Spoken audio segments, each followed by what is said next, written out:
There is a specific kind of silence that falls at the end of a film like Harga Dari Kebohongannya, a silence that is not simply the credits rolling or the lights coming up, but that heavy, uncomfortable quiet where you are still sitting there, almost afraid to move, because you know that whatever you just watched has pressed on something raw inside you, and if you stand up too fast, if you scroll your phone too quickly, you might lose the strange fragile truth it just handed you. And this movie, whose title literally means the price of his lie, is built entirely on that feeling, on the slow realization that a single lie, spoken almost casually in a moment of fear, can send ripples through lives, through families, through whole communities, until it feels like the lie itself has become this living, breathing monster that no one can control anymore. And watching that unfold on screen is like watching a car crash in slow motion where the person who caused it is right there next to you, whispering in your ear, insisting that everything is fine even as the metal crumples and the glass shatters. And before we dive all the way into this emotional train wreck of guilt,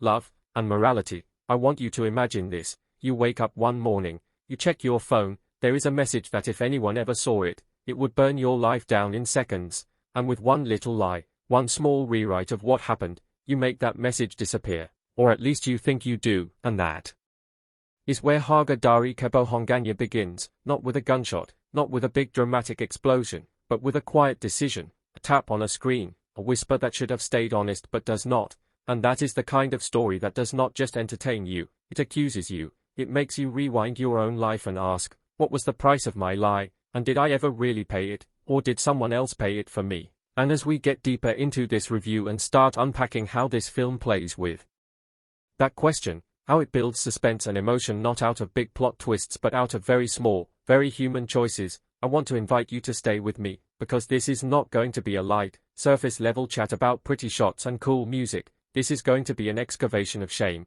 survival, and the desperate ways people try to rewrite reality so they do not have to look in the mirror anymore. And speaking of staying with me, before we continue, please subscribe to my channel, Bongo Gaming, and let us know where you are listening from in the comments, because even though this channel started with games and virtual worlds, stories like this are just another kind of game, another kind of world, where choices have consequences and you do not always get a save point. And I want to know who out there, from Jakarta to Berlin to small towns I have never even heard of, is watching these movies and wrestling with them alongside me. So with that out of the way, let us talk about how Harga Dari Kebohongannya arrived, almost out of nowhere, in the middle of the decade and somehow felt instantly essential, like it had been waiting in the shadows, building itself out of all the quiet secrets this generation has been hiding behind their screens and their online personas, waiting for the right moment to finally say, look, all of this pretending, all of this curation and performance, it costs something, and sooner or later, the bill arrives at your door. When word first started circulating that this film was in production, a lot of people, especially in Indonesian film circles, were curious but cautious, because the director, who had made a name on the festival circuit with small character-driven pieces about working-class families and unspoken trauma, was stepping into a more mainstream spotlight with a bigger budget, a bigger cast, and a story that flirted with thriller elements without fully abandoning the introspective drama that had defined his earlier work. And people were asking, is he really going to be able to pull this off? Can you make a film about lies and ethics that both keeps mass audiences hooked and also holds on to that quiet intimacy that made his previous movies so powerful? And the answer, watching Harga Dari Kebohongannya now, is yes, but not in the way you might expect, because this is not some glossy morality tale where the villain gets neatly punished and the hero learns a lesson in a clean final monologue. This is messier, more ambiguous, more like life. And the boldest thing it does is refuse to let you decide too quickly who exactly the villain even is. On the surface level, the story follows a man named Raka, played by an actor whose face you may recognize from lighter romantic dramas but who has never been this raw, this hollow-eyed, this quietly terrifying before, and introducing him as our central figure is a bit of a trick, because at first, he seems so normal, so alarmingly familiar. He is that mid-level corporate worker you see every day in office elevators and coffee lines. He works at a growing fintech company in Jakarta. He has a comfortable but not extravagant apartment. He is engaged to his longtime girlfriend Sinta, and he has one of those faces that always seems to be apologizing slightly even when he has done nothing wrong. And the first act of the movie leans hard into that normalcy, making his life feel like something pulled from a contemporary slice-of-life drama. But underneath that surface, the script plants these tiny seeds of tension, These little moments where you see that Raka is not just a good guy trying his best, he is a person who has gotten very good at reshaping reality into whatever is easiest to survive.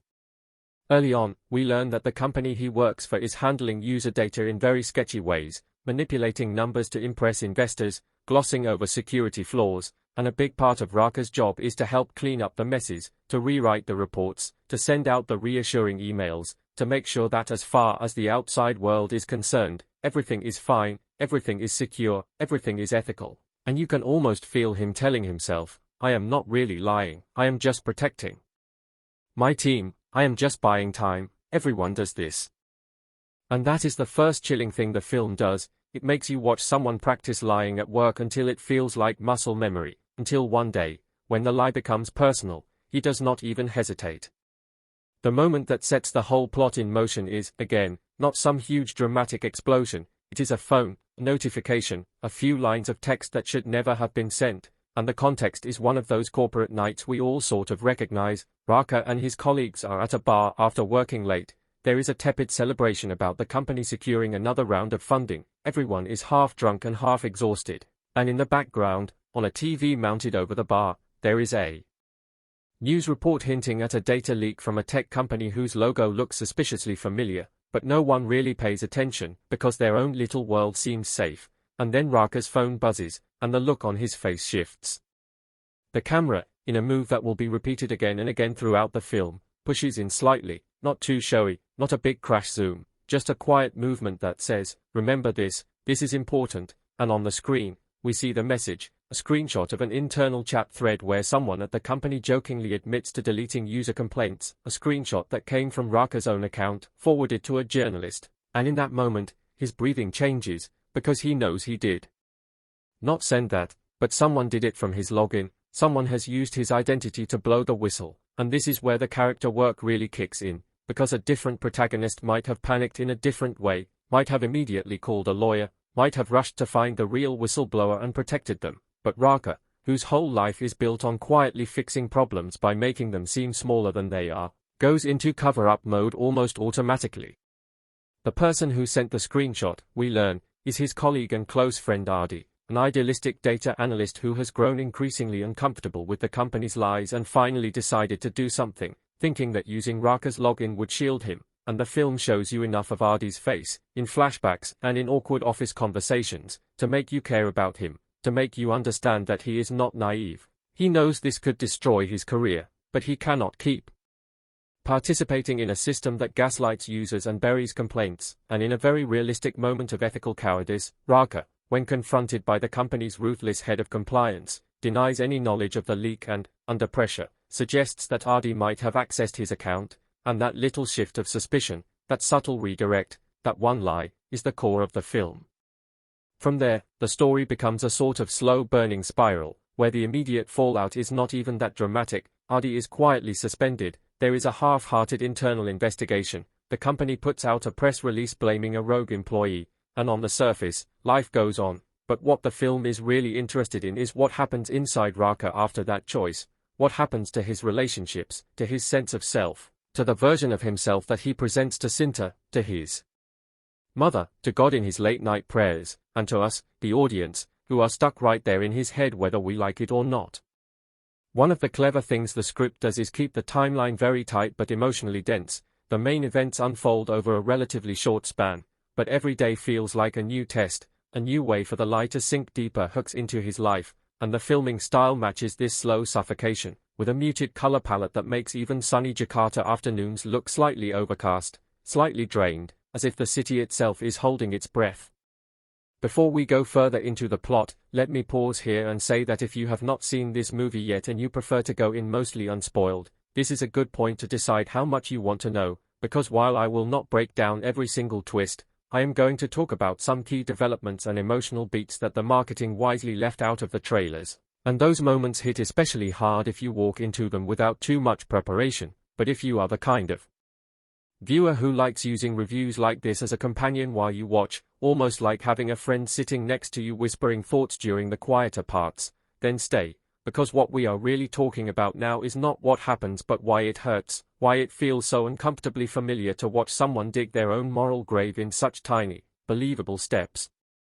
After Ardi is suspended, there is a haunting little scene that feels almost incidental at first, but lingers in your mind, and it is the scene where Raka visits Ardi at his cramped apartment on the outskirts of the city, late at night, half pretending it is just a casual drop-in, bringing fried chicken and cheap cigarettes as if to say, "See, nothing is wrong," and the way the scene is written, you can feel both men trying desperately to hold on to the illusion of normalcy, talking about traffic and football, making small jokes, but the silence between their lines is where the real drama is, because we, the audience, know that Ardi suspects, even if he does not say it out loud, that Raka did not protect him, and Raka knows that Ardi knows, and yet neither of them is willing to shatter the fragile politeness that is keeping their friendship from collapsing right there at the table.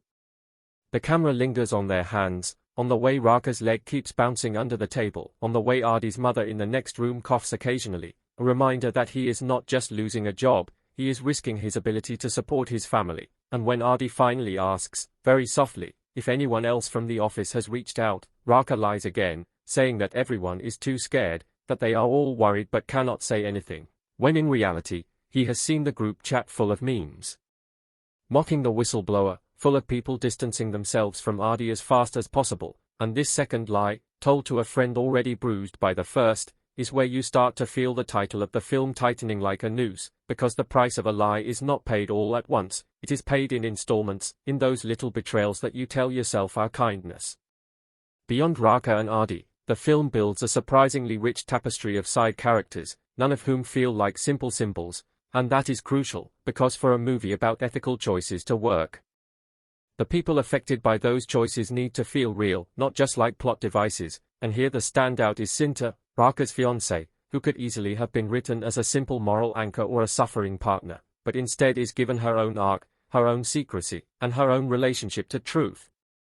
Sinta is a nurse, working long shifts at a public hospital, and the early scenes of their relationship show a couple that has already survived its own share of small disappointments and quiet compromises. They tease each other about finances, they argue lightly about whose family they will visit first during holidays, they share this running joke about always missing the sunrise because they are too tired to wake up, and all of that everyday warmth makes it even more devastating later when the emotional distance starts to grow, not through one big argument but through 1,000 unsaid things. We slowly learn that Sinta has been hiding something, too, not at the scale of corporate corruption but something deeply personal, and the beauty of the script is that it does not turn this into a melodramatic twist for its own sake, instead it uses her secret to mirror Raka's, to ask whether all lies are the same, or whether intent and context change the moral weight, and as the audience, you are constantly pushed to recalibrate your judgment. While we are on the subject of performance, it has to be said that the actor playing Raka delivers a career-defining turn here, because he has to make us both empathize with and be horrified by this man, sometimes in the same scene, and he does it mostly through tiny shifts in posture, in eye contact, in the dryness in his voice when he repeats corporate talking points that even he no longer believes, and there are several moments where the camera just holds on his face for what feels like a painfully long stretch, letting us watch the micro-expressions of guilt and justification battling it out, and that is where you really feel the collaboration between director and actor, trusting silence, trusting stillness, not cutting away too quickly. One of the bravest choices the film makes is refusing to give Raka a neat redemption arc, instead presenting his path as a series of increasingly desperate attempts to control the narrative, and each attempt pushes the story into slightly different genre territory, without ever losing its grounded emotional core. For example, there is a stretch in the middle where the film almost flirts with becoming a paranoid thriller, as the data leak story grows legs in the media, and Raka starts receiving anonymous messages that suggest someone knows more than they should, and these sequences are shot with a jittery handheld style, following him through crowded markets, through the rain-slicked streets at night, the neon of billboards reflecting in puddles as he keeps glancing over his shoulder, and you can feel his world shrinking, but even then, it never fully tips into conspiracy thriller cliché, because the real threat is not a shadowy stalker or a sinister stranger, it is the possibility that someone he actually cares about has begun to see who he really is. From a purely cinematic standpoint, Harga Dari Kebohongannya is not flashy, it does not rely on big show-off shots or a hyper-stylized aesthetic, but there is an elegance in its restraint, in the way every frame seems to be composed with a very clear understanding of where your eye should go, what detail you should notice, and how that detail will come back later, and you start to pick up on recurring visual motifs. Like reflections in glass and mirrors that are slightly warped, or the way doorways and thresholds are used to separate characters without cutting away, letting you see both sides of a conversation while also feeling the barrier between them, and all of that visual language quietly reinforces the main theme, which is that people are constantly presenting versions of themselves, and there is always some kind of surface between who they are and what others see. The sound design deserves special mention too, because this is the kind of movie where you might not walk out humming a theme, but you will remember the specific ways sound is used to put you inside Raka's anxious head, the way the office air conditioner hum gets louder during tense conversations, the way his phone notification tone becomes almost like a jump scare, the way street noises fade out during key moral decisions, so that for a second, it is just his breathing and the soft tick of a wall clock, as if time itself is watching him. The score stays mostly in the background, a mix of piano, sparse strings, and electronic textures that sometimes bleed into diegetic sound, like when an office playlist track morphs almost imperceptibly into the film's main theme as a scene transitions from banal to emotionally loaded, and that kind of detail is what makes the whole experience feel seamless.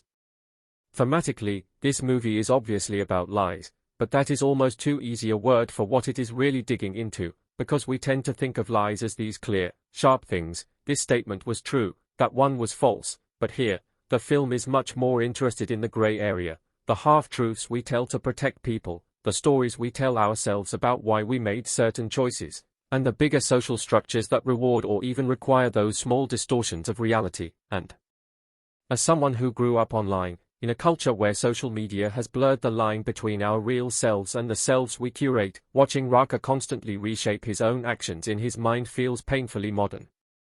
There is a late scene, easily one of the best in the entire film, where Raka finally sits down with his mother, a devout woman who has spent her whole life working at a small food stall and believing that if you live honestly and work hard, things will at least be bearable, and he is right on the edge of telling her everything, of confessing what he did to Adi, what he has continued to do to cover it up, and the way the scene plays out is a masterclass in subtext, because his mother starts talking first, telling him about a time when she was younger and lied to his grandparents about losing some money, and how she kept that lie for years, carrying the weight of it until one of them died without ever knowing the truth, and she looks at him and says something like, "You know what I learned? It was not that God punished me, it was that I punished myself, every day, and I do not want that life for you, so if there is anything you are hiding, anything at all, just remember that the person you are really hurting is the one in the mirror," and in that moment, you can see tears in his eyes. You can see him thinking, this is my chance, this is the moment movies are usually building toward,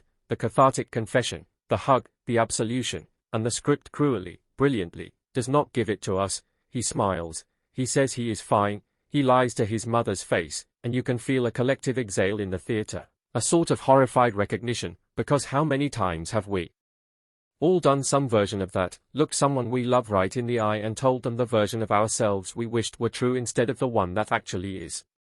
Performance-wise, the actress playing his mother is extraordinary, grounded, never sentimental, and there is such history in her eyes that you believe, without any exposition, that this is a woman who has seen more than she says, and that kind of casting choice gives the whole film a sense of lived-in authenticity, which is crucial when you are telling a story about everyday people confronting very modern, partly digital dilemmas. Now, you might be wondering how the film balances all this heavy moral and emotional stuff with pacing, because stories like this can sometimes feel like a lecture if they are not carefully structured. But here the director is smart about weaving in tension and release, almost like a rhythm. There are sequences where the stakes are very tangible and external, like when the company is raided by regulators, or when Raka is called in for a brutal closed-door interrogation by the board, and then there are quieter passages that are almost slice of life, where we just watch him on the bus, or sitting in the corner of a coffee shop, or standing silently on a balcony as the city hums below, and those stretches give you time to breathe, to think about what you have just seen, and to project your own thoughts into the silence. The editing leans into that contrast, using hard cuts during corporate scenes, jumping between screens and faces and official documents flying across a table, and then lingering long takes at home, at Adi's place, at the hospital where Sinta works, where the complexity is emotional rather than logistical, and after a while, you start to sense a pattern. The more Raka lies, the more fractured and fast the corporate world feels, the more his time is sliced into meetings and damage control sessions, whereas the spaces of honesty, or at least potential honesty, are allowed to stretch out, to breathe, even when the characters choose to keep lying within them. One aspect of the film that has sparked a lot of conversation is how it portrays the company itself, because it would have been easy to make it this cartoonishly evil, faceless entity, but instead, we get a range of personalities, from the coldly pragmatic compliance chief, to the charismatic founder who genuinely seems to believe that a little ethical flexibility is justified in the name of innovation and societal progress, and that nuance makes the whole system feel disturbingly plausible. Especially if you have ever worked in an environment where the unofficial motto is something like, "We will fix it later, just do not make us look bad now," and watching Raka navigate those politics, trying to protect his own position while still convincing himself that he is, deep down, a decent person, is like watching someone drowning in slow motion, but in a sea of their own rationalizations. The public reaction within the story is another interesting layer, because once the data leak becomes a nationally trending topic, people on social media start picking sides, some painting Ardi as a hero, others dismissing him as a disgruntled employee, and the film includes these little snippets of comment sections, talk show debates, even a streamer ranting about corporate greed while playing a popular battle royale game. And those touches not only ground the film in contemporary culture, they also force you to confront how easy it is to turn complex ethical issues into content, into quick outrage or shallow takes that never dig into the personal cost behind the headlines. As someone who spends a lot of time in online spaces, including the gaming world, those scenes hit especially hard, because you see people using Ardi's story as a backdrop, as something to spice up their feeds, while the man himself is sitting alone at home, dealing with the fallout, and that gap between public discourse and private suffering is something the film never stops probing. Outside the world of the film, in our world, Harga Dari Kebohongannya has already started to generate its own cultural ripples, with its title becoming shorthand in some circles for the unseen consequences of shady decisions. You see people on Indonesian Twitter joking darkly about the price of lies whenever a new scandal breaks. You see think pieces about corporate ethics referencing key scenes. You see younger viewers making edits set to moody music, focusing on the shattered friendship between Raka and Ardi, and you see older audiences, parents especially, sharing clips of that conversation between Raka and his mother, talking about generational values and whether they still hold weight in an era where survival often seems to demand compromise. One of the reasons this film seems to have struck such a nerve is that it does not let anyone off the hook entirely, not Raka, not Ardi, not the company, not even us. And that is reflected in the ending, which, without spoiling specific details, refuses the easy path. You do not get a big courtroom showdown, you do not get a dramatic press conference where Raka confesses on live TV. What you get instead is something quieter, and in my opinion, much more haunting, a series of choices that do not fix everything but shift the balance slightly back towards accountability, and a final image that stays with you long after the credits. It is in that final stretch that the titular idea of price becomes most literal, as we see who lost jobs, who lost relationships, who lost their sense of self, and what, if anything, was gained in return, and the film leaves you with the uncomfortable question of whether there was ever a good outcome possible once that first lie was told, or whether the only real victory would have been the courage to tell the truth at the beginning, before everything spiraled. As a reviewer, I keep coming back to how this film made me feel rather than just what it made me think, because on paper, you can break it down into themes and performances and structure, and we will talk about those, but in the moment of watching, what really hits you is this creeping dread, this sense that you are not just observing Raka's life, you are being invited to hold up your own moral choices alongside his, and that invitation does not feel preachy or manipulative, it feels like a mirror you are not entirely ready to look into, and that is a rare thing for a mainstream film to pull off. The performances across the board support that emotional resonance, not just from the leads but from the supporting cast, like the junior colleague who idolizes Raka and slowly realizes he might not be the role model she thought, or the journalist who initially seems like a plot device but later becomes a kind of moral counterweight, pushing Raka to face the real impact of his actions, and each of these characters is given enough shading, enough little human details, that they feel like people whose lives continue off-screen, which in turn makes the consequences of the central lie feel bigger and more lasting. Even the way the film uses humor is carefully calibrated. There are jokes, often dark or awkward, but they almost always come from character interactions, from workplace banter, from family teasing, from the way people use laughter to diffuse tension, and those lighter moments are crucial, because they keep the film from becoming a slog. They remind you that life goes on even in the middle of moral crisis, that people still have to eat, still have to pay their bills, still have to remember birthdays and buy groceries, and that contrast between the mundane and the morally catastrophic is one of the reasons the story feels so believable. Pacing-wise, some viewers might find the first act a little slow, especially if they are expecting a more conventional thriller, but I would argue that the time spent establishing routines, showing us the repetitive nature of Raka's job, the texture of his relationship with Sinta, the dynamics at the office, all of that is absolutely necessary for the later unraveling to hit as hard as it does, because you cannot really feel the loss of normalcy if you have not spent time living in it. By the time the second act kicks into a higher gear, with investigations intensifying and personal relationships fraying, you know these people well enough that every new fracture stings, and the third act, instead of accelerating into some big action set piece, actually slows down again in certain key scenes, letting the emotional weight of what has happened settle in, and that structural choice gives the final moments their quiet power. In terms of flaws, and no film is perfect, there are a few points where the metaphorical elements threaten to become a bit too on the nose, like a recurring image involving a cracked phone screen that some viewers might find a little heavy-handed, and there are one or two supporting characters whose arcs feel like they were trimmed in the editing room, leaving us wanting just a bit more clarity on their outcomes. But none of that significantly undermines the overall experience, because the core of the film, the relationship between Raka, his lie, and the world it damages, remains sharply drawn. Watching the audience reaction, both in theaters and online, has been fascinating, because this is one of those stories that seems to provoke intense discussion, not just about what the characters should or should not have done, but about what we, as viewers, might have done in their place, and you see heated debates in comment sections about whether Adi was reckless for going to the media the way he did, whether Raka had any real choice given the pressure he was under, whether Sinta's own secret, which I will not fully reveal here, makes her a hypocrite or simply human, and those debates often mirror real-world arguments about whistleblowing, loyalty, and survival.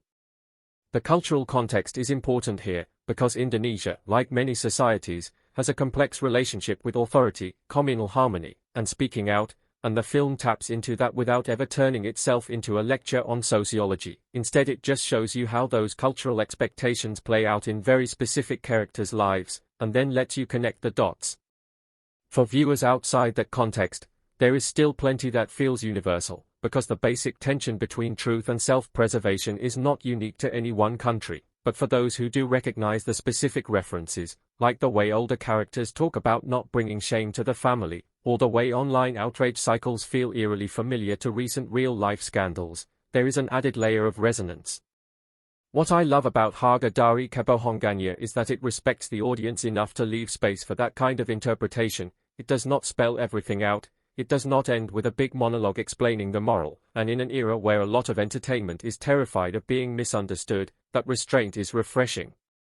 In the context of a channel like this, which often talks about games and interactive stories where your choices determine your path, this movie almost feels like a non-interactive version of a narrative-heavy game, one of those titles where you are constantly faced with morally ambiguous options, and where the real twist is not some surprise reveal but the slow dawning awareness that there might not be any truly clean choices available, only different shades of compromise, and in that sense, Harga Dari Kebohongannya could almost be seen as a kind of spiritual cousin to those branching narrative experiences. The difference, of course, is that here you do not control Raka. You just have to watch him make choices you do not always agree with and then sit with the discomfort of that powerlessness, which, in its own way, is an experience many games struggle to deliver because they are so centered on player agency.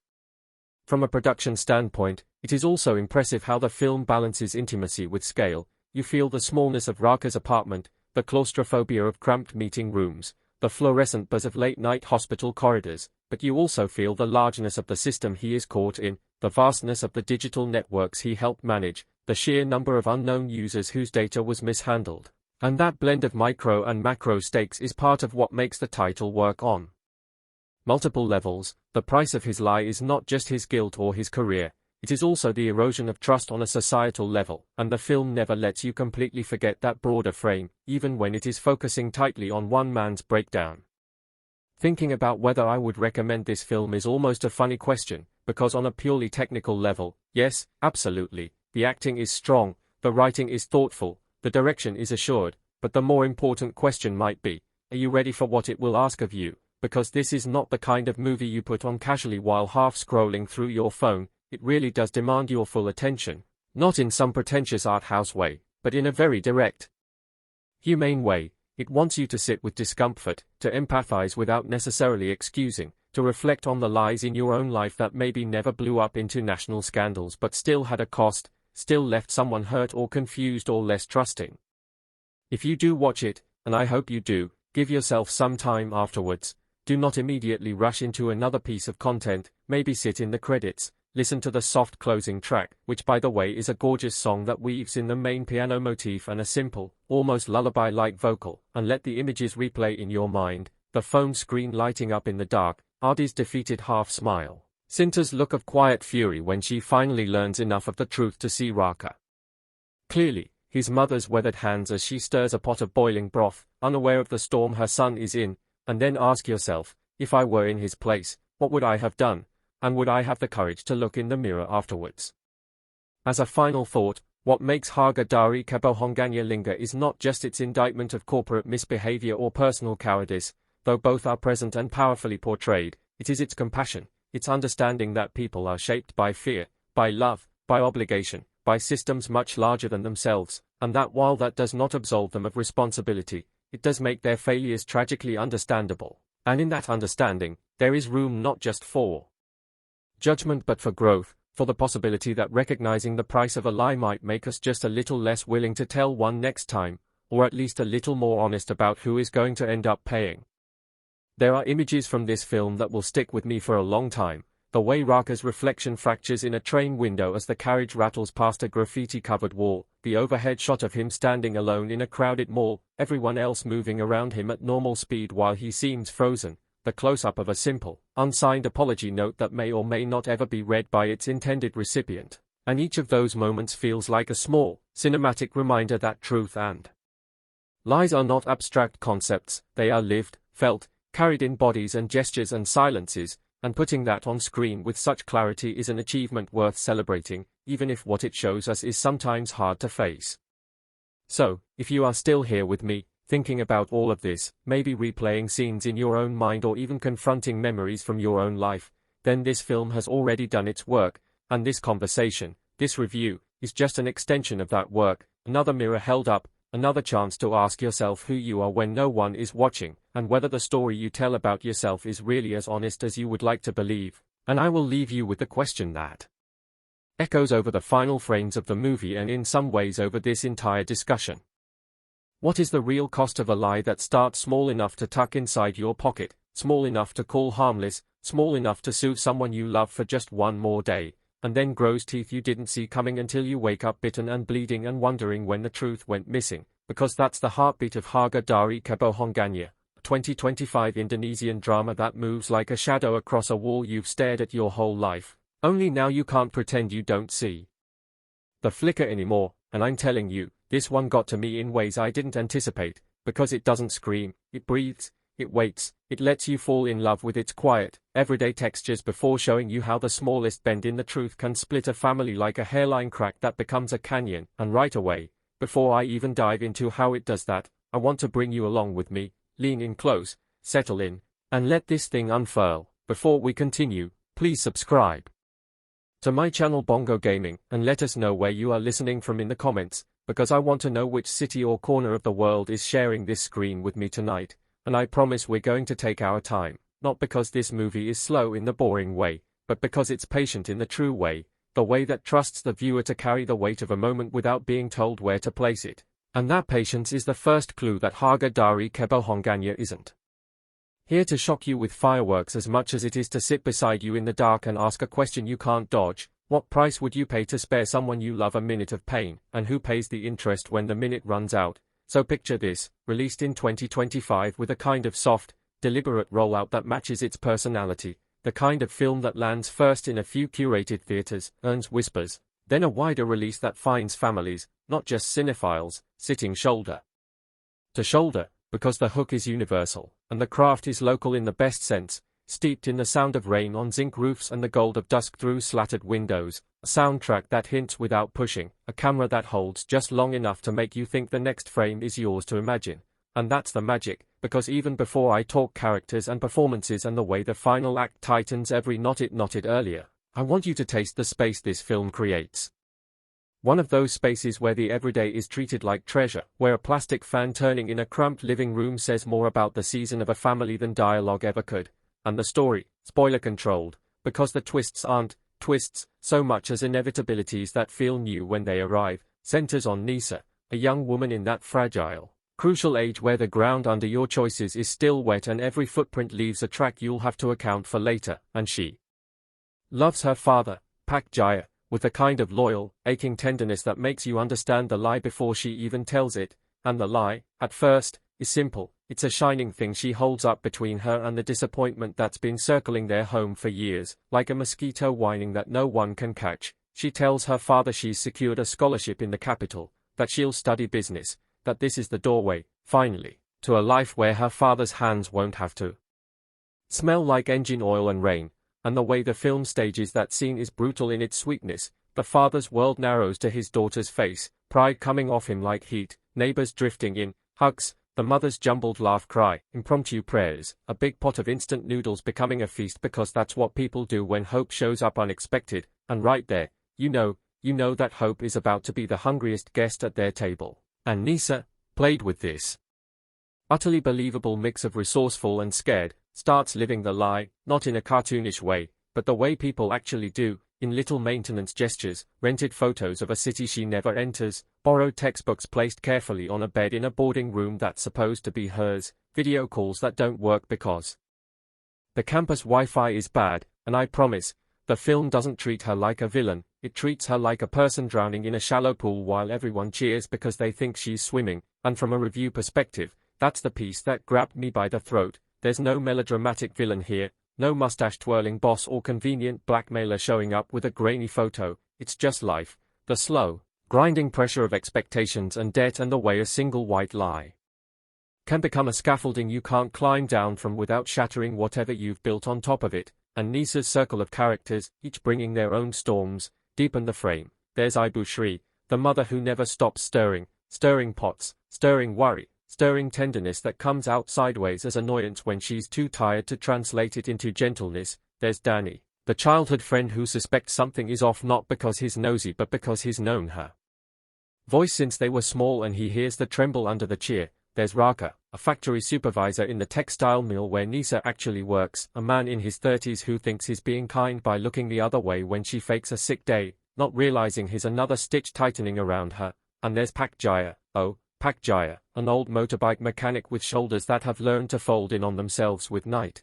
The kind of father whose love is all action and almost no words. He signs papers without reading them because his daughter asked. He sells the one thing in the shed that isn't broken for a registration fee. He calls his brother in the city for a favor he's too proud to ask for unless it's for her. And the actor playing him does that monolithic thing where a face changes in a centimeter and suddenly you feel like you understand 3 decades of this man's life. And the cinematography, let's talk about that, because it does this tactile, lived-in thing, turning humble spaces into cinemas of their own. The kitchen with tiles chipped like old teeth, the alley cats that keep trotting through like they belong to the story, the rain that doesn't arrive on cue but arrives like rain, unscheduled and inconvenient, disrupting a pivotal conversation in a way that makes the conversation more honest because nobody wants to say what they're saying. The camera's approach isn't flashy. It favors mediums and close-ups that ask your eyes to do real work, to trace the difference between what someone says and what their jaw is doing while they say it. And the score, thin and precise, likes to leave you alone with ambient noise because there's a particular kind of discomfort that only silence can lay bare, a kind of moral tinnitus that sets in when a lie has marinated long enough to taste like truth. And I love that the film trusts us with that silence, because so many movies fill it with chatter, as if we aren't brave enough to sit with our own thoughts. But here, the silence feels like a character, one with a long gaze and a memory you can't dodge. Story-wise, without tipping into spoilers, the middle third expands the radius of consequence. The lie ripples outward, bumping into bureaucracy and family rituals, into a community pageant where Nisa has to stand and smile under a banner about achievement, into a series of little crises that would be easy to untangle if the truth were an option, and then, gradually, in ways more painful. Because they are plausible, things close in, a receipt found where it doesn't belong, a phone call answered by the wrong person at the wrong time, a father who shows up without warning because he wanted to surprise his daughter with her favorite dish and winds up walking a neighborhood that doesn't know her name, and each of those beats is staged with the kind of restraint that makes them land harder, like a feather that somehow stings, and from a performance angle. This is a cast working in unison toward an emotional tone that never judges the characters. It presents them, naked to the consequences of their choices, and gives you the respect of figuring out how you feel without being told how you should. Nisa's actor, tender and steel at the same time, wears exhaustion like a second skin. There's a scene where she rehearses an apology to herself in the mirror, not because she plans to give it yet but because she knows someday she might have to, and the mirror fogs from her breath. And she wipes it with the back of her hand, smearing her own reflection in a way that felt so metaphorically neat I couldn't decide if it was planned or discovered on the day. And Pak Jaya's quiet dignity, man, there's a shot where he's fixing a carburetor and the neighborhood kid, the one who's always around in films like these but rarely gets attention, asks if he misses being young enough to believe everything, and he laughs, tiny and kind, and says, "I still believe, I just check my pockets." And that line, like so many in the script, rides the edge between folksy and knife-sharp. That's the tone throughout, so let's talk themes because that's where this gets chewy. Beyond the personal, Harga Dari Kebohongannya is, of course, about the culture of saving face, the beautiful, complicated dance of politeness and pride in keeping the house looking good even when the foundation is tired, and it asks, gently but persistently, where the line is between protecting each other and protecting an illusion that will eventually break your heart. It looks at class with eyes open but not accusatory, how one opportunity can feel like a lifeboat for a whole family, how those stakes elevate not just the temptation to lie but the pressure to keep lying, and it also peels back the idea of white lies, the innocent, sugar-coated ones we think we tell to keep things smooth, and shows how even those have teeth when multiplied and left to sit. The film doesn't preach about honesty. Like a principal in a hallway speech, it meditates on the anatomy of deceit, how lies require maintenance, and maintenance costs time, and time costs tenderness you could have spent another way. It uses the texture of Indonesian daily life, motorbikes weaving, prayer calls drifting, plastic chairs scraping tile, late-night noodles eaten out of habit and need, to ground all of that in a place that feels both specific and familiar no matter where you live, and that groundedness lends the eventual confrontations a heartbreaking normalcy. Nobody has to become a monster for the truth to hurt, people just become themselves in more concentrated form. The mother who has been tolerating little stories because she thinks that's her job, the friend who loves you enough to say the thing that will make you hate him for a day, the supervisor who doesn't want to get involved but also can't sleep because he is already involved just by knowing. And then, cinematically, I need to shout out the editing, which is invisible in the best way, letting moments breathe just long enough before cutting on an intake of breath or the smallest hand movement. There's a motif of doors, too, doors left ajar, not for jump scares, but to let us see the way secrets live in the inches between open and shut. And they keep doing this thing with reflections, metal, puddles, foam screens, that underline how people curate who they are seen as, and how those curated selves are often blurred just enough to require squinting. The pacing, if I'm honest, will be too measured for some, and that's okay. This isn't the kind of film that gives you a twist and a half every 10 minutes, it gives you the feeling that your own heartbeat is the metronome. And if you let it recalibrate you, the third act clicks into place with a devastating clarity. I won't spoil where the truth finally cracks open, but it does, and the way the film handles the aftermath is a gift, because it doesn't give us the fantasy of pain evaporating after a confession, it gives us the patience of rebuilding, the awkward, tender, scraping together of trust that has to be earned and re-earned. And I have to talk about the final 10 minutes without talking about them, so I'll say this: watch the hands, the way hands hold and hesitate.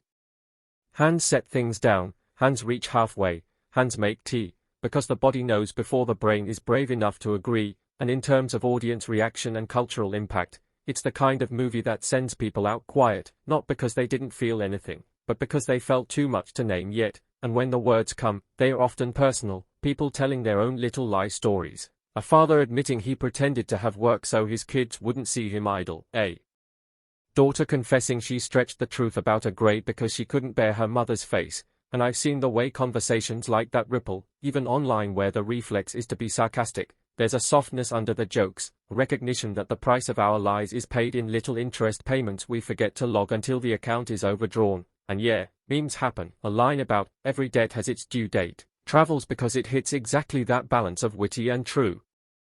But the deeper staying power of a film like this is in how it makes you look at your own maintenance of appearances and ask if you're proud of that energy or not. And there's something I appreciate profoundly about how the film doesn't punish Nisa for ambition. That's not the story. It interrogates the system that makes ambition feel like a crime if you don't have the right paper to back it up, and it kneels down to the difficult work of forgiveness, not as a gotcha, but as a daily practice.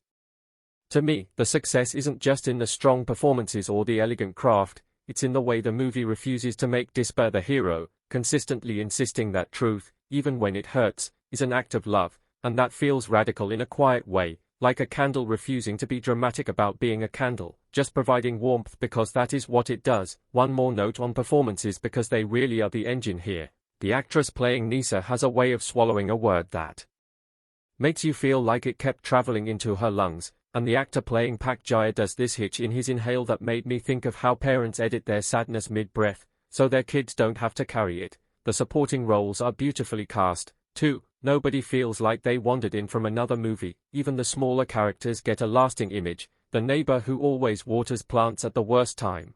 The factory friend who paints her nails bright even on days the machines scream too loud. The city cousin who performs sophistication like an accent that doesn't quite fit his mouth. And all of these people help the film say something about community that goes beyond warm vibes. The way Community can be both the echo chamber that pressures and the cushion that catches, often at the same time. And on the technical side, there's an eye for color that deserves mention, cool blues and grays in spaces of secrecy, warmer ambers and greens in spaces of honesty. It's not heavy-handed, it's intuitive, and it teaches your eye the vocabulary of the movie without rubbing your nose in it. The camera's steadiness, too, indicates a confidence that the material doesn't need to be overhandled. A simple tracking shot along a narrow hallway feels like a pilgrimage toward the truth the house has been hiding, and the sound design respects distance, letting us hear conversations behind doors without quite making out the words, which is exactly how secrets sound from the outside. And I like that it refuses to sweeten the night with too much score, because some nights are not scored, they are just lived. They are remembered for the tiny noises, the kettle clicking off, the sandals shuffled across the floor, the cat thunking against the window because it misjudged the jump. And man, the more I sit in what this film accomplishes, the more grateful I am for its restraint. It reminds me that courage in storytelling isn't always about how loudly you can declare a truth. Sometimes it's in how long you can hold a gaze without blinking. And here's the verdict, since I know some of you like a clean landing.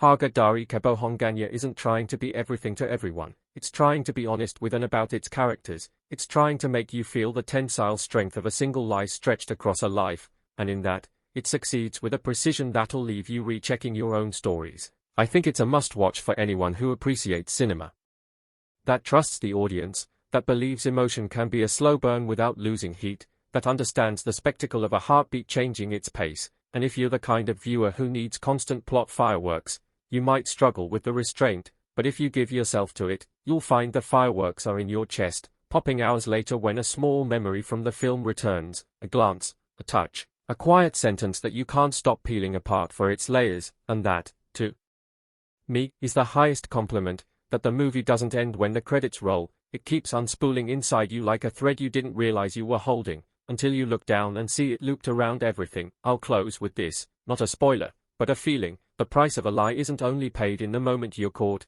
it's paid daily, in the distance you put between yourself and people who love you.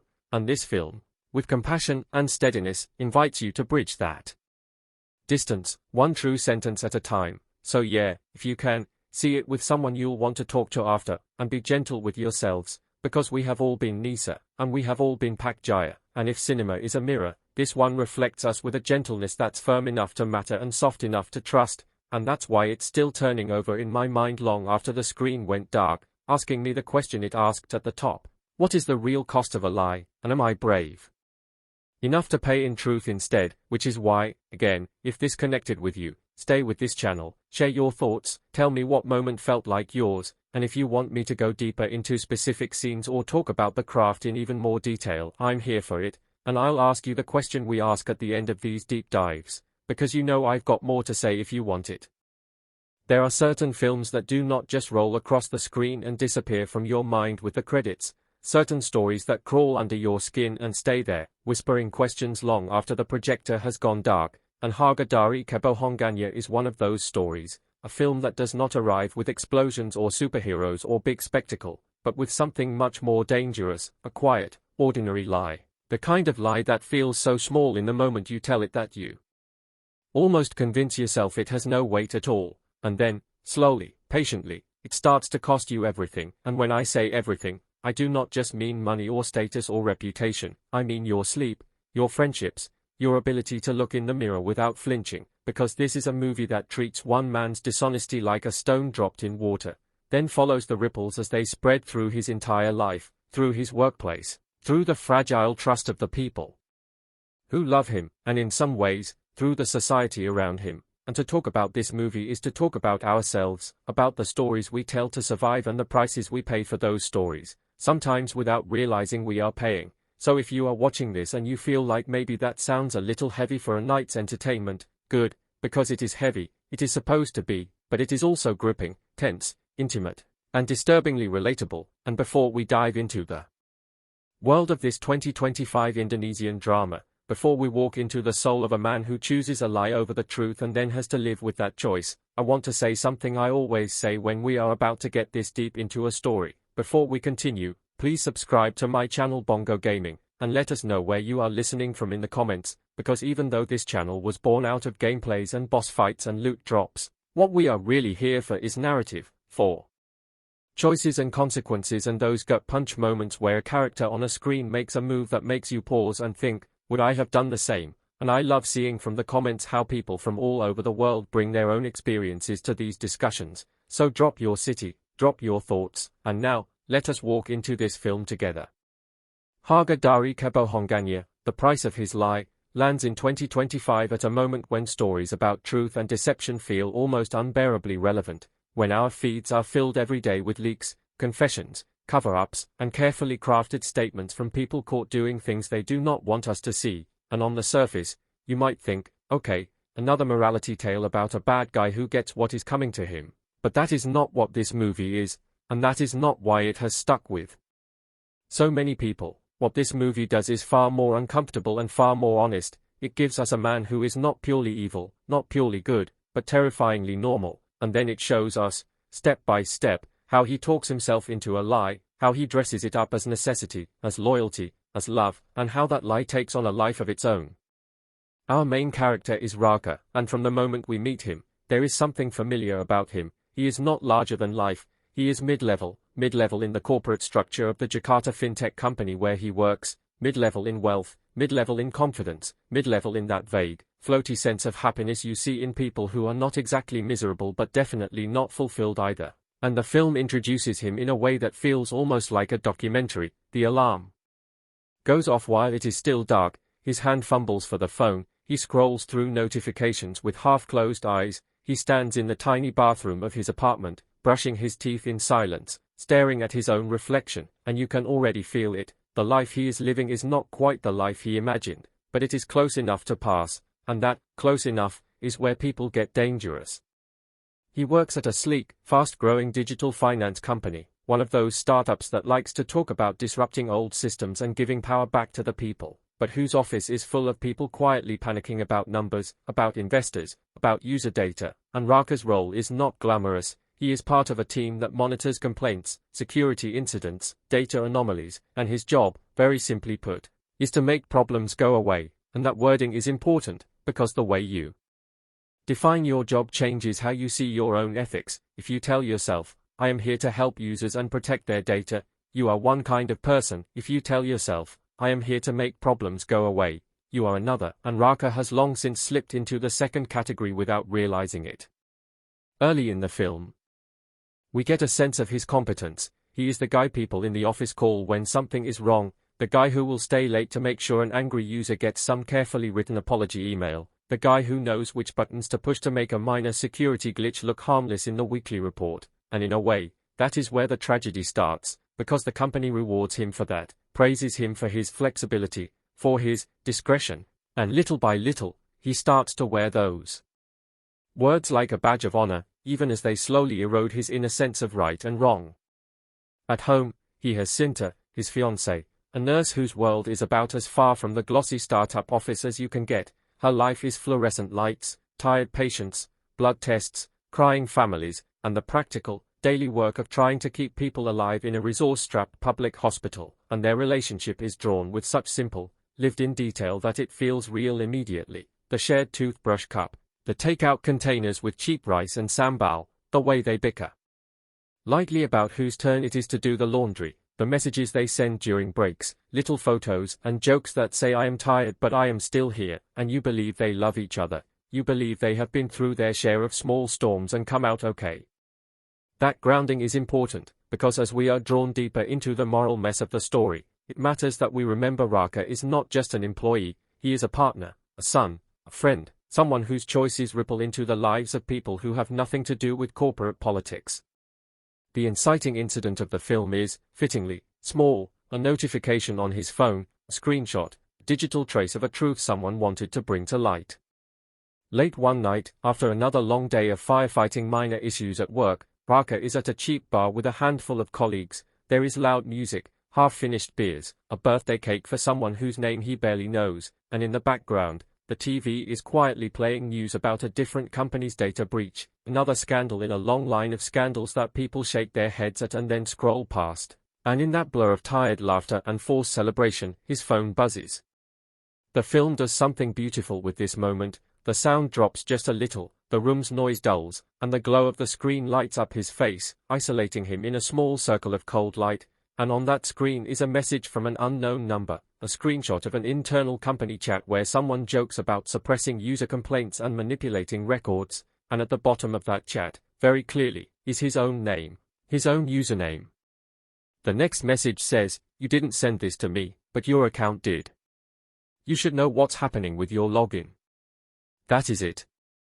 No threat, no blackmail, just information, and Raka's heart rate spikes, because he knows exactly what that chat is. He has seen those messages, he has laughed along with some of those jokes, and he realizes, in an instant, that someone used his account to leak this conversation to a journalist, someone inside the company has become a whistleblower, and that someone has made him the accidental face of their act.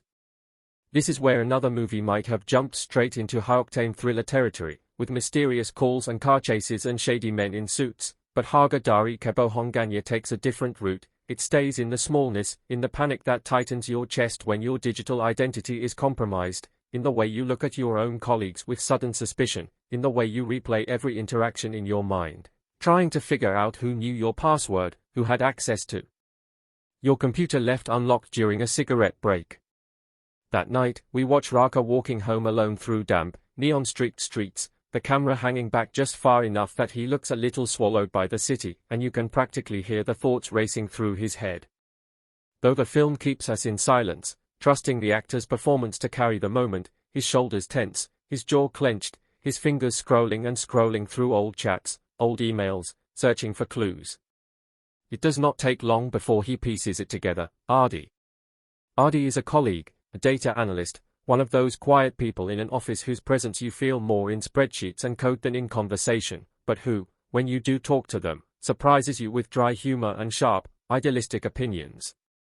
We have already seen Adi earlier in the film, in snippets, him arguing gently in a meeting that they should not just delete certain user complaints, that doing so could expose them legally, him lingering after work, staring at lines of data with a frown, him teasing Raka about being too good at cleaning up messes. There is a sense that, between them, there is a real, if understated, friendship. They share cigarettes on the balcony, share music recommendations, share that unspoken bond of being the ones who know where the bodies are buried in the system, so to speak. Raka realizes that Adi is probably the one who used his login, not out of malice, but because it was the safest way to blow the whistle without immediately being identified. And here, in that realization, the film pauses, as if the whole story is holding its breath, because this is the crossroads. This is the moment the movie hinges on, the moment that will define everything that follows, and it is not a courtroom scene, not a confrontation in a parking garage, not a shootout. It is a man alone in his apartment, staring at a name on his screen, knowing that tomorrow his bosses are going to ask him questions, and he will have to choose. Does he tell them the truth, that Adi used his account to leak evidence of wrongdoing? Or does he protect his friend and risk his own job, maybe his freedom, or does he do something in between, something grey, something that sounds like the truth but is really just a lie with better PR? When he goes to work the next morning, the atmosphere in the office has shifted. It is subtle at first, fewer jokes, more closed doors, the whispers of rumors moving just ahead of him like a draft. He is summoned to a meeting with a compliance officer and a senior executive, both of them calm, both of them smiling those tight corporate smiles that say we are on your side, as long as you are useful, and they show him the email that came from his account, the leak that tipped off the journalist. The way this scene is shot is brilliant. The camera stays close to Raka's face, letting us see every flicker of fear, every calculation behind his eyes, while the executives speak almost gently, as if they are comforting a child who has made a mistake. They tell him they know he is not the type to betray the company, they know his track record, they know he is loyal, they suggest maybe he left his computer unlocked, maybe someone else accessed it, and all the while, the implication hangs in the air, give us a name, and we will protect you. This is the moment his lie is born. With a dryness in his throat, with a weight pressing down on his chest, Raka says, I don't know. Anyone could have used it. Maybe someone from my team. We all stay late, people come and go. He could stop there, he could let that half-truth hang, but one of the executives gently pushes, who, specifically? And Raka, looking down, says Adi's name. He frames it as a guess, as a possibility. He stays late a lot, is very involved with the data, maybe he was frustrated, but in that moment, the damage is done. It is not a full accusation, but it is enough. The company has its scapegoat, and Raka has made a choice that, to him, in that instant, feels like survival. The film does not dramatize this with thunder or dramatic music. In fact, the room feels almost oppressively normal, fluorescent lights buzzing, a cheap plant wilting in the corner, a whiteboard with meaningless flowcharts behind them, and that normalcy is part of what makes it so chilling. Evil here is not flamboyant, it is bureaucracy, it is plausible deniability, it is people in cheap suits nodding sympathetically while they encourage you to throw someone under the bus. From that point, the story unfolds with a cruel, slow logic. Adi is quietly suspended pending investigation. He is escorted out of the building with his few desk items in a cardboard box, and Raka watches from a distance, unable to meet his eyes. The camera again makes a powerful choice. Instead of focusing on Adi's face as he leaves, it focuses on Raka's hands, gripping the edge of his desk so hard his knuckles go white, his thumb nervously picking at a hangnail until it bleeds, because the film knows that the real horror here is internal, not external, the horror of a man realizing, too late, that he has crossed a line he cannot easily uncross. In the days that follow, we see how his lie begins to decay him from the inside. On the surface, life goes on, meetings, reports, deadlines, lunch runs, jokes in the hallway, but his perception of all of it is altered. Every time someone mentions the leak in passing, every time someone makes a snide comment about that idiot Adi who thought he was a hero, we see Raka flinch, we see his eyes dart away, we see him swallow whatever he wants to say and instead offer a weak smile or a non-committal shrug, and those small gestures pile up into something suffocating. At home, Sinta notices the change, the way he comes home later and later, the way he stares at his phone without really reading anything, the way he snaps at small questions then immediately apologizes, and the way his sleep is restless, full of half-woken mumbling. She asks him, more than once, is everything okay at work, and each time, he says yes, everything's fine, we're just busy. Another lie stacked on top of the first, and if you have ever told a lie like that, you know that the effort to maintain the illusion becomes a full-time job. The film is not just about what that lie does to him at work, it is also very much about what it does to his relationships, especially with Sinta and with his mother. His mother lives in a modest house in the outskirts, running a tiny food stall out front, serving bowls of soto ayam to passing workers, and Raka visits her on weekends, bringing groceries, fixing small things around the house, listening to her stories about neighbors and community gossip. She is proud of him in a quiet way, proud that her son works in an office, in technology, a world she does not fully understand but associates with success and respectability, and proud that he is about to marry a good woman like Sinta. The scenes with his mother are some of the film's emotional backbone, because they show us the version of Raka he wants to be, the dutiful son, the responsible man, the one who rose from humble beginnings without losing his integrity, and that The company, predictably, issues a carefully worded statement blaming one rogue employee for the leak and assuring the public that they take privacy very seriously. That rogue employee, of course, is Artie. There is a surreal quality to these scenes, where we watch truth and lies play out at a public level while knowing, intimately, the private lie beneath it, and the film keeps cutting between press conferences and Raka alone in the office bathroom, splashing water on his face, trying not to be sick. It is around this time that the film starts layering in another thread, Cinta's own struggle with honesty. At the hospital, she is dealing with her own ethical dilemmas, shortages of medicine, overworked staff, patients' families begging for extra attention that she cannot give, and there is one particular case that the film follows, a middle-aged man with failing kidneys who does not have the money for long-term treatment. His family begs Cinta to do something, to help them bypass the waiting list, to fudge some paperwork, and she is torn between compassion and procedure. In one raw scene, she tells Raka over dinner that sometimes she wishes she could just break the rules for the right people, and he, already neck-deep in the swamp of his own broken rules, goes quiet. That parallel is not a coincidence. The film is subtly drawing lines between different scales of compromise, asking where the line between empathy and corruption lies, asking if there is such a thing as a good lie when systems themselves are broken. As tensions mount, Raka's relationship with Artie does not simply vanish into the background. One evening, not long after Artie's suspension, Raka gets a message, "We need to talk." It is from Artie. The film takes its time with what happens next. Raka agrees to meet him at a small food stall near a bus terminal, a noisy, anonymous place, the kind of place where no one looks twice at two tired men sitting at a plastic table. When they meet, the air feels thick with everything unsaid. Artie looks different, more unshaven, eyes ringed with dark circles, his ID badge gone from his neck, his posture tighter. They exchange small talk at first. "How's your mom? How's Cinta? How's work?" But the pretense cannot last. Eventually, Artie looks at him and says quietly, "They asked you about me, didn't they?" That line hangs there, fragile and sharp. The way this conversation unfolds is one of the emotional highlights of the film. Artie does not yell, does not accuse outright, he just asks questions. "Did you tell them anything? Did you say my name?" And Raka, who has had time to rehearse his defenses in his head, starts spinning another layer of lies, or half-lies. He says he tried not to mention anyone, that they pressed him, that he did not have a choice, that it would have been suspicious if he stayed completely silent. Every justification we have heard him whisper to himself in the dark now comes out of his mouth, directed at the person whose life he has derailed. Artie listens, his expression unreadable, and then he says something that cuts through all of it, "You always had a choice. You just didn't like what the honest choice would cost you."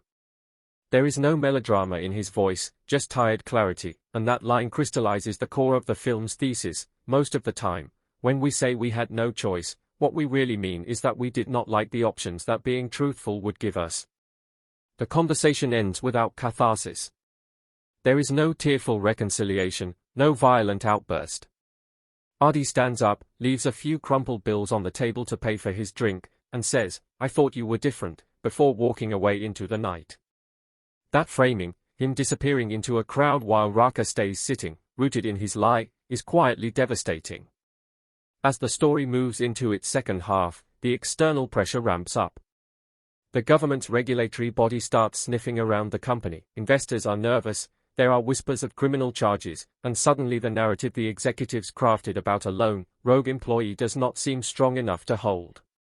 Raka is pulled deeper into damage control, late-night calls, emergency strategy sessions, media training. The once laid-back startup office becomes a war room. Everywhere he turns, there are screens showing headlines with words like breach, cover-up, mishandling, and every one of those words feels like it is aimed directly at him, even though, publicly, his name has never come up. The irony is palpable, he is invisible to the public eye, but at home, he is becoming a ghost, a man half present in his own life. The film shows us this through Cinta's perspective too. We see her sitting alone in their apartment, her dinner going cold, a message from Raka saying, "Sorry, going to be late again," and then we see her expression shift from concern to frustration to something harder, suspicion. Eventually, suspicion finds its voice. One night, when he does finally come home before midnight, she confronts him. It is not a screaming match. At first, it is the kind of quiet confrontation that feels far more dangerous. She asks if he is seeing someone else, if that is why he has been so distant, and he laughs, genuinely shocked, because for all his lies, infidelity is not one of them. But that laugh dies quickly when she follows up with, "Then what are you hiding?" The way he responds here is telling. He does not say, "Nothing." He says, "It's work stuff. You wouldn't understand." That line is both dismissive and defensive, and you can see it wound her immediately, because it positions her as an outsider to his world, as someone he does not trust with his problems, and on her face you can see years of shared struggle, support, and intimacy being pushed aside with a single sentence. Their argument escalates from there, pulling other resentments to the surface, her feeling that his job is always more important than her exhaustion, his unspoken judgment of some of the compromises she has made at the hospital to help patients, their different views on how much truth is necessary in a relationship. In the heat of the moment, she says, "If you lie like this to me, what are you lying about at work?" And the line hangs between them like a knife. He answers with anger rather than vulnerability, snapping that he does what he has to do to keep them afloat, that she has no idea what kind of pressure he is under, and in that choice, to defend the lie rather than open up about it, he widens the gulf between them. Around this point, the film slowly reveals that Cinta herself has been sitting on a difficult truth. She is pregnant, and she has not told him. Earlier in the film, there were tiny hints, the way she held her stomach, the way she avoided certain foods, the subtle shift in how tired she looked, but the script is careful not to spotlight it until now. In the middle of their argument, when he throws out a line about, "Everything I do is for our future," she almost tells him, "You, me, and the baby." You can see the words form behind her eyes, you can see the tremor in her jaw, but she swallows them. After he storms out, slamming the door behind him, she slides down to the floor, one hand on her abdomen, and whispers, "I don't know if you deserve to know." It is a heavy moment, because it complicates our understanding of truth and withholding. Her silence is not born of malice, it is born of hurt and fear. The film does not equate her secret pregnancy with his active betrayal, but it does show that even in love, even in the safest spaces, truth is not always simple. Meanwhile, Raka, now sleeping on the office couch some nights, starts to fray visibly. The cinematography reflects this, colors that were once simply muted now feel almost sickly, the cool blues of office monitors taking on a harsh fluorescent sheen, the warm lights of home turning into dim amber smears as he passes through them without really touching them.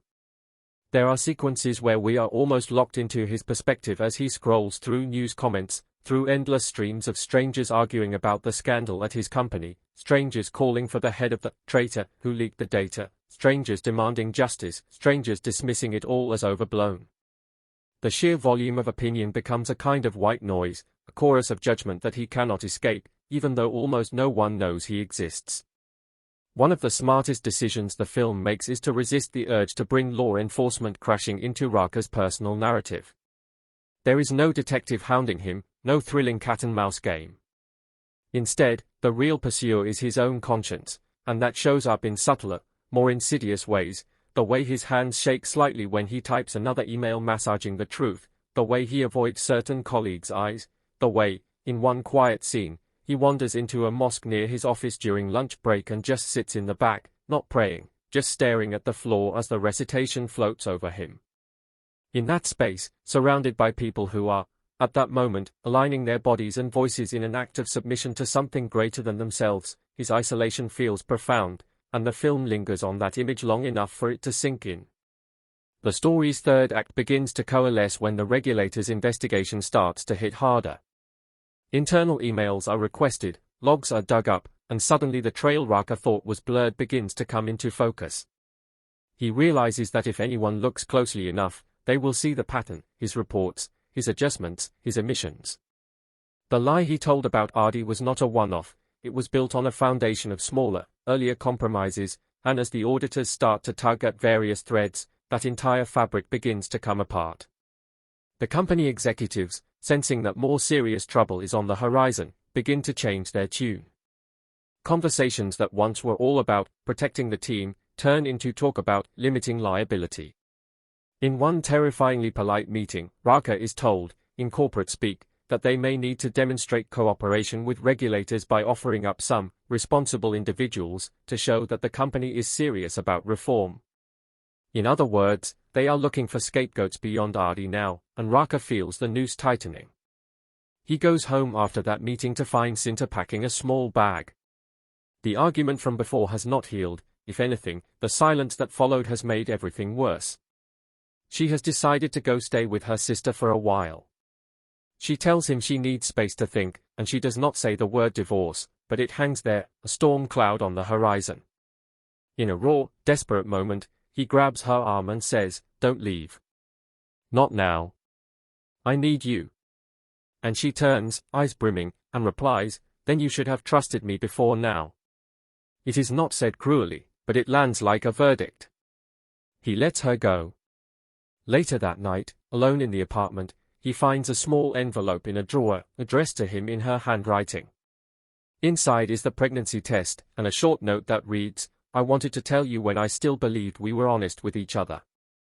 There are no histrionics, no smashed objects. He just sits down heavily on the bed and stares at the test, the enormity of what his lie has cost him finally hitting in a way no meeting or headline ever could. The price is no longer abstract, it is the family that might never fully form, the trust that has been eroded past the point of easy repair.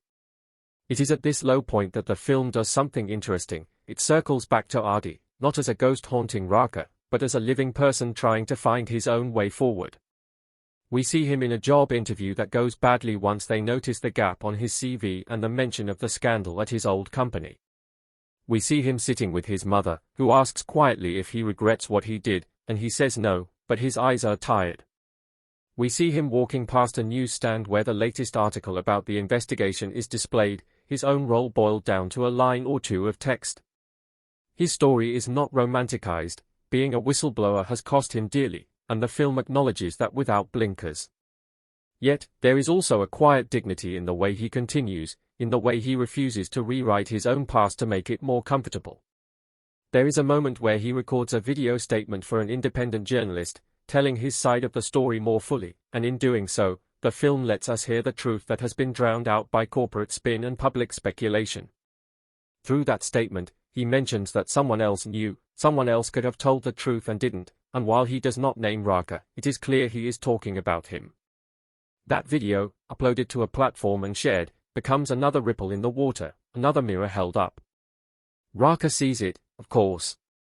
Late at night, alone, he presses play and watches his former friend speak directly into the lens, directly into his soul. The look on his face as he listens is that of a man being stripped bare, because in Artie's calm, firm recounting of events, the layers of justification Raka has wrapped around himself start to peel away. There comes a point in the film, near the end, where something has to give. The regulators are closing in, the internal scapegoating is accelerating, his relationship with Cinta is hanging by a thread, his mother's health is beginning to show signs of strain from worry she does not fully understand, and Raka himself is barely holding it together. The film maneuvers him into a situation where he is offered a devil's bargain, sign a document that places primary blame for certain actions squarely on Artie, supported by carefully cherry-picked logs and emails, in exchange for a favorable internal recommendation, maybe even a transfer. Contrast with what we know he has done adds a constant undercurrent of tension. In one particularly crushing scene, she tells him about a neighbor's son who got into trouble for stealing from his company, and she shakes her head, saying, "Money you get the wrong way never lasts, knack. It burns you from the inside." The line lands like a punch, and we see Raka avert his eyes, suddenly fascinated by a crack in the wall, changing the subject to avoid the weight of her words. That is something this movie does repeatedly. It lets morality come through the mouths of ordinary people, in plain language, not in grand speeches, and those simple phrases end up hitting harder than any sermon. Meanwhile, outside of his personal sphere, the leak story grows. The journalist who received the screenshot starts publishing a series of articles exposing the company's mishandling of user data, the way complaints were buried, the way security vulnerabilities were ignored to keep growth numbers pretty for investors. We see snippets of these articles on screens, on phones, on TVs in warungs, on monitors in internet cafes. Something that could save his career, or refuse, and risk being pulled down with the executives who orchestrated the cover-up. This is not framed as some melodramatic final showdown. It happens in a small conference room with bad coffee, the air conditioner humming too loud, a lawyer's pen sliding the papers across the table. They tell him, "This is your chance to clear your name. You've been a good employee, Raka. Don't throw that away." The weight of that stack of paper is, in a way, the physical representation of all the invisible weight he has been carrying. The film takes its time here. We watch him read, we watch his eyes flick across lines that twist past events into something slightly skewed, we watch his hands grip the pen. Intercut with this are brief flashes, not full scenes, but impressions, Ardi carrying the box of his things, Sinta with her hand on her stomach, his mother stirring broth at the food stall, the anonymous users whose complaints were buried, the man in the hospital bed asking Sinta if truth matters when you are dying. All of these images collide in his mind, and for the first time in the film, we see something like resolve harden in his expression, not the stubborn, brittle resolve of self-preservation, but the quiet, terrified resolve of someone about to step off the script he has been reading from for too long. He puts the pen down. Then, in a voice that sounds like it is coming from the bottom of some deep, unused well inside him, he says, "No. I'm done lying." You might think this is the moment the film turns into a triumphant whistleblower narrative, with him marching out, going to the press, burning everything down in the name of truth. But again, Harga Dari Kebohongannya is more sober than that. What follows is not a grand, righteous victory, it is messy, complicated, and full of uncertain consequences. Once he refuses to sign, the company's warmth chills instantly. The lawyer's smile tightens, the executive across the table no longer bothers to hide their frustration. He is reminded, subtly at first and then more explicitly, that refusing to cooperate could mean legal trouble for him too, that he could find himself sitting where Ardi sat, if not worse. The next scenes trace the immediate fallout. He is put on leave until things are resolved, his access is cut off, his name, which had been absent from the internal discussions of blame, begins to appear more frequently in whispered conversations. At home, he finally tells Sinta everything. This confession scene is not the cathartic, cleansing moment you might expect. It is halting, fragmented, ugly. He struggles to even get the words out, and when he does, they spill in a jumble of excuses and apologies, explanations, and self-reproach. She listens in stunned silence at first, then with a visible mix of anger and sorrow. When he finishes, there is a long pause, and she asks two questions that cut through all the noise. If they hadn't pushed you to sign those papers, would you have ever told me? And, did you stay quiet this long for me, or just for you? He does not have good answers. And the film does not pretend that saying, "I'm sorry," and "I was wrong," automatically resets their relationship. Trust, once broken, cannot be patched with a single speech. Still, in that painful conversation, there is a sliver of something new, an honesty that has been absent for too long.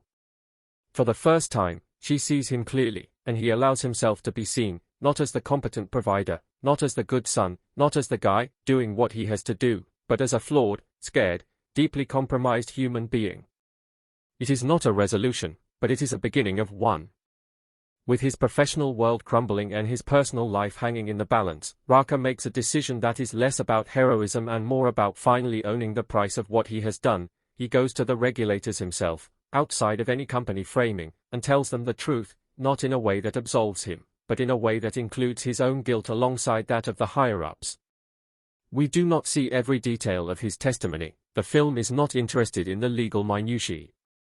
What we see instead is his emotional state, the exhaustion in his shoulders, the relief and dread mingling in his eyes as he walks out of the building after giving his statement, knowing that he has probably just detonated what remains of his career, but also knowing that, for the first time in a long time, his inner story and his outer story are aligned. The public consequences of this choice are felt through a montage, headlines shifting tone, from "rogue employee blamed for leak" to "new evidence suggests systemic misconduct," executives resigning, the company's stock dipping, online arguments reigniting. We see Ardi watching the news report that mentions, briefly, that another employee has come forward to corroborate his claims. He does not smile, but there is a softening around his eyes, a tiny release of tension in his jaw. Whether or not he forgives Raka is left unresolved, and that ambiguity feels right. Forgiveness, like trust, is not a switch you flip just because someone finally does the right thing. In the quiet of the film's closing stretch, the focus narrows back down to Raka's personal world. He is not miraculously redeemed in the eyes of the law. There are still proceedings to face, potential charges, certainly a long period of unemployment, maybe public scrutiny if his name becomes part of the story. But we see him in smaller, more intimate settings, helping his mother at the food stall, not out of obligation but with a sense of being grounded, listening more than speaking, sitting with Cinta in a park, not holding hands yet, just sharing a bench, the air between them clearer, if still heavy, staring at a sonogram picture that she eventually does show him, his face a mixture of fear and awe and fierce, quiet determination not to be the kind of father who teaches his child that lies are how you survive. There is a particularly striking image near the end, Raka standing at the edge of a flooded street after heavy rain, looking down at his own reflection rippling in the dirty water. The phone that once defined so much of his anxiety is in his pocket, silent. For a long moment, he just stands there, then he takes the phone out and, instead of tossing it away in some symbolic gesture, he simply turns it off and puts it back. It is a small, almost mundane act, but in the context of everything we have seen, it feels like a reclaiming of something, his time, his attention, his relationship to the digital world that both enabled and exposed his lie. The film's final scene is quiet. No voiceover, no grand moral. Just Raka and Cinta in their modest apartment, rearranging furniture to make space for a crib they have not yet bought, talking not about the past, but about small, practical details of the future. There is no guarantee they will fully heal, there is no guarantee the legal storm will spare them more pain. But there is, finally, a sense that whatever comes, they will meet it without pretending, without performance. The price of his lie has been immense, and the film does not pretend that price has been fully paid, because some debts take a lifetime to settle. But it also suggests that truth, once chosen, even late, has a quiet, accumulating power of its own. Stepping back from the story, thinking about Harga Dari Kebohongannya as a piece of cinema, it is striking how it weaves so many threads together: corporate ethics, digital identity, family expectations, love, shame, without ever feeling didactic. The direction is confident but unobtrusive, the performance is layered and nuanced, the writing sharp yet humane.